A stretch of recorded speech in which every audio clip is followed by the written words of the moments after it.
Welcome to CONFLUENCISM 101. Today we are diving into a fascinating and unique economic model called confluencism and what sets it apart from market socialism. Confluencism is an innovative economic model that harmonizes the strengths of various economic theories. It integrates principles from both socialism and capitalism to create a balanced, ethical, and sustainable system. At its core, confluencism emphasizes economic balance, sustainability, social welfare, and innovation. One of the key distinctions between confluencism and market socialism lies in ownership structures. While market socialism focuses on collective or state ownership, confluencism embraces a mixture of private, cooperative, and public ownership. Public ownership is reserved for essential services like healthcare, education, and public transportation.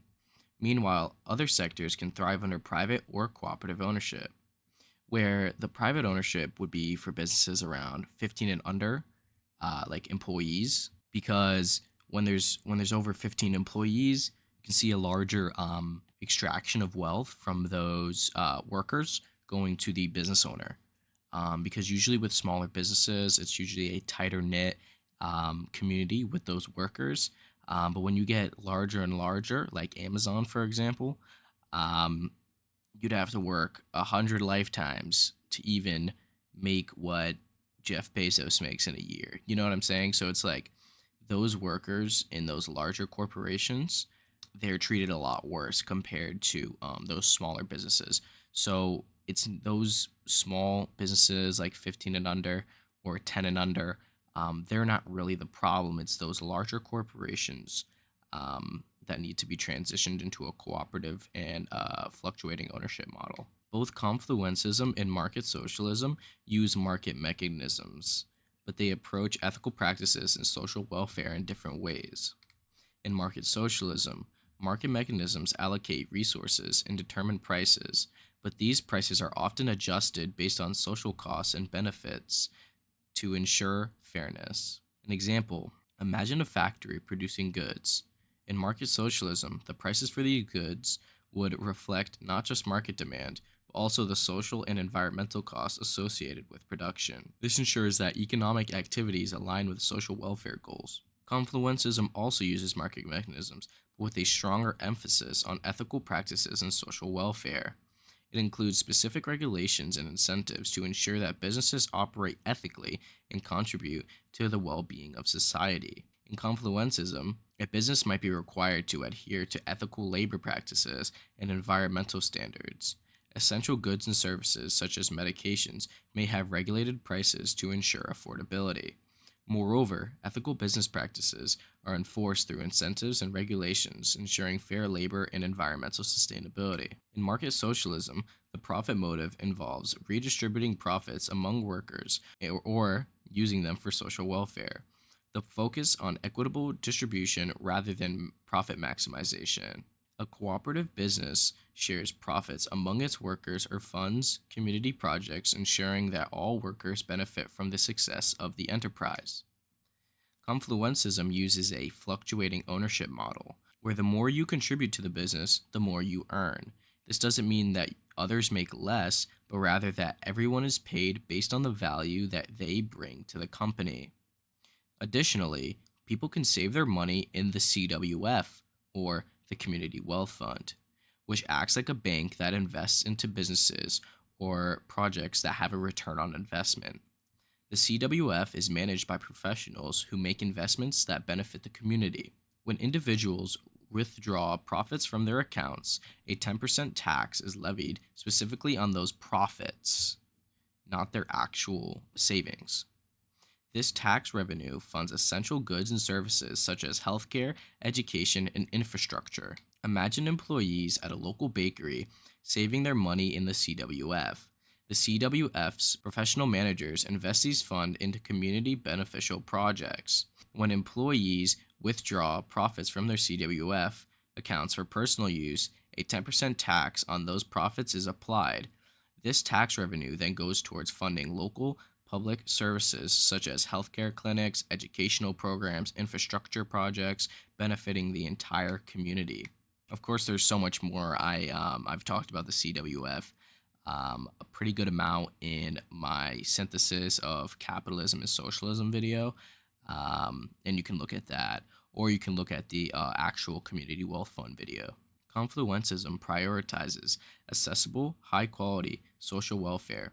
The CWF supports initiatives like the Balkupa housing, providing super low interest loans to encourage sustainable community living. Market socialism ensures that social welfare systems are robust, with state provision of healthcare, education, and housing to meet everyone's basic. A family joins a Balkupa project with a loan from the CWF at a zero point 0.5 to a maximum of a 1.5% interest rate, investing in shared resources and community engagement. In market socialism, similar support might come from state programs ensuring that housing, healthcare, and education are universally accessible. Environmental sustainability is a core of confluencism. It promotes practices to protect and preserve natural resources with significant investment in green infrastructure. In market socialism, environmental considerations are integrated into economic planning. State run industries adhere to strict environmental regulations and promote sustainable practices. Confluencism incentivizes renewable energy adoption and invests in green infrastructure like public transit. Market socialism ensures state run industries follow renewable energy practices and environmental protections. In confluencism, elected representatives ensure transparency and accountability in decision making while engaging with citizens to reflect their needs and preferences. Market socialism emphasizes democratic workplace practices with workers' councils and collective decision making within firms. In confluencism, elected officials make budgeting decisions based on community input and needs. In market socialism, workers vote on major decisions within their cooperative, such as profit distribution or production changes, while market socialism stops at democratic decision makings within those cooperatives. Confluencism takes it a step further by involving elected representatives in broader civic engagement and governance. So basically, in confluencism, there still is that democratic decision making in cooperatives. The citizens have a larger say in what goes on in their community as well, instead of just the people who they put in charge having all of the say. Of course, they put them in charge. They are their representatives. Like I said, they have to listen to what the people want as well. You know what I mean? Like specifically, like talking to the people and stuff like that. And if you want me to go further into that in another video, confluencism prioritizes innovation and technology, encouraging public-private partnerships to leverage technology for social good. Market socialism encourages innovation through state-funded research and development, but may face bureaucratic hurdles in state-run sectors.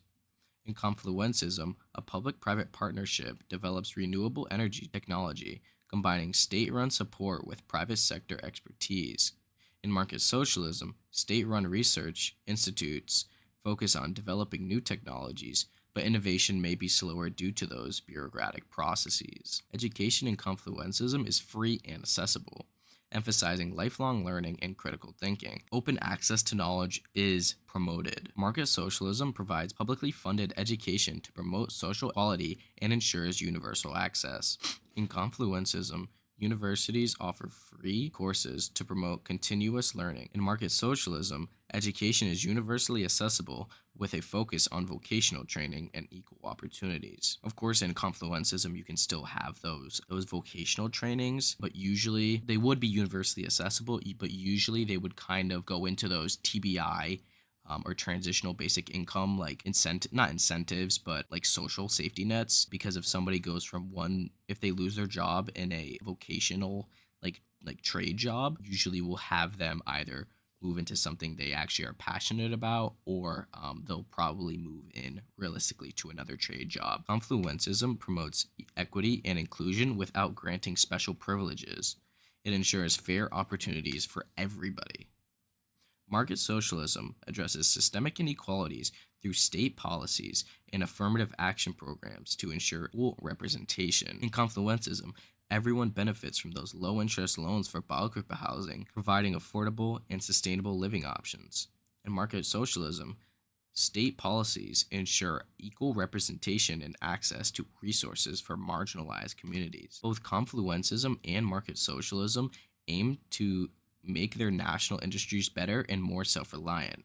However, confluencism goes a step further by focusing on reaching a global market and fostering international collaborations, potentially showing it as a way forward. Market socialism also emphasizes improving national industries and promoting self sufficiency, but it primarily focuses on internal development and equitable trade practices. Confluencism promotes international collaboration and fair trade agreements to ensure ethical sourcing and foster global solidarity, while market socialism enhances national self sufficiency and equitable trade. Confluencism goes a step further and actively seeks global market engagement and international partnerships, showcasing its new and progressive outlook. Economic activities in confluencism are guided by cultural and ethical values, encouraging ethical business practices and corporate responsibility. Market socialism emphasizes social and ethical values in economic activities, focusing on collective welfare over individual gains. Confluencism, companies adopt ethical codes of conduct to ensure fair treatment of employees and sustainable practices. In market socialism, community projects and cultural events promote cooperation and solidarity, reflecting societal values. Now, let's compare confluencism and market socialism in detail, focusing on their similarities and their differences. Their ownership structures. Both systems incorporate collective and cooperative ownership, and their differences here. Market socialism emphasizes state ownership of the means of production. Confluencism includes a mix of private, cooperative, and public ownership, focusing on public ownership on essential services. So the differences here are probably, I don't know, 70 to 30%. Market mechanisms. Both systems use a market mechanisms to allocate resources and determine prices. Their differences. Market socialism adjusts prices based on social costs and benefits, while confluencism emphasizes ethical practices and may regulate prices of essential goods to ensure affordability. So I would say it's similar and differences is like 50-50. Profit motive. Similarly, both systems consider profit redistribution for social welfare and use of a fluctuating ownership where contributions determine earnings. Now, profit motive.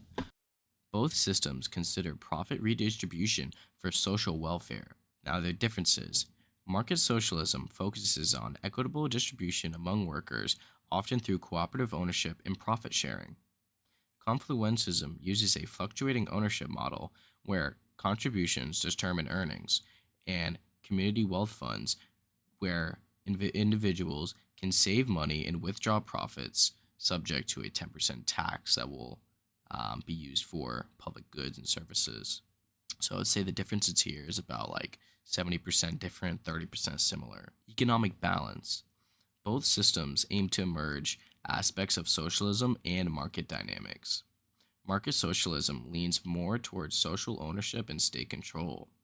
Confluencism strives for a balanced approach, promoting market efficiency alongside equitable wealth distribution and focusing on essential services. I would say it's a 60-40, 60% different, 40% similar difference here. And for their social welfare, both systems prioritize social welfare and ensure basic needs are met. Market socialism relies on state provisions of social services. Confluencism uses the Community Wealth Fund to support welfare initiatives, including low interest loans for Balkupa. Environmental sustainability.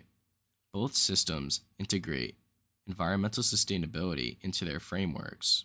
Market socialism's approach may vary based on state policies. Confluencism actively promotes sustainable practices and significant investments in green infrastructure. So I'd say the differences and similarities is like 50-50. Governance and participation. Both systems emphasize democratic governance within the workplace.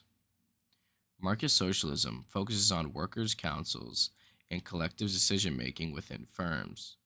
Confluencism extends democratic governance to broader civic engagement involving elective representatives in decision making processes. So I'd say here as well, it's probably a 50-50 difference in similarities. Both systems encourage innovation and technology. Both systems encourage innovation. Market socialism may face bureaucratic hurdles in state run sectors.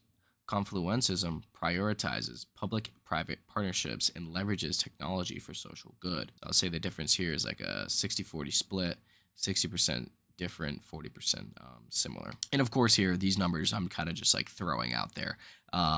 They're my opinion. Education and knowledge. Both systems provide free, accessible education. Market socialism focuses on vocational training and equal opportunities. Confluencism emphasizes lifelong learning, critical thinking, and open access to knowledge. So I would say it's 60% similar here and 40% different. Social justice. Both systems aim to promote equity and reduce disparities. Market socialism may use affirmative action policies. Confluencism ensures equitable opportunities without granting special privileges while providing a fair chance for all. So the difference in similarities here is like 50-50. Global perspective. Both systems aim to improve national industries and promote self reliance. Confluencism goes a step further by focusing on reaching a global market and fostering international collaborations. And of course, socialism does this as well, but confluencism isn't necessarily going out there and pushing, right?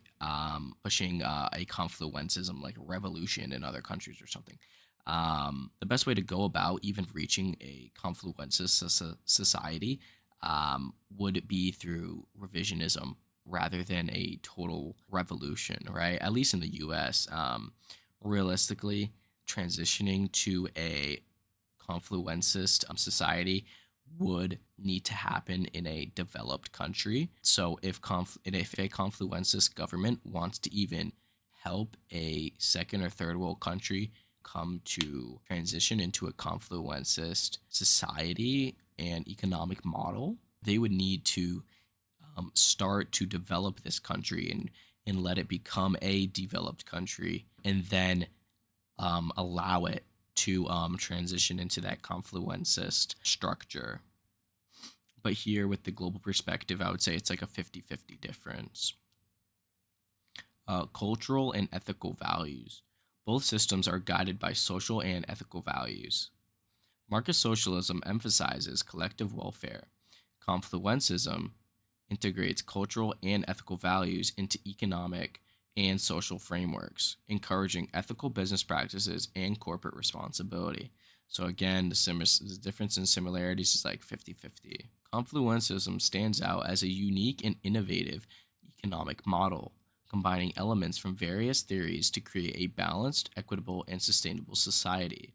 While it shares some similarities with market socialism, its distinct features, such as the fluctuating ownership model, community wealth funds, and a strong focus on global collaboration, and much more, make it a compelling way forward.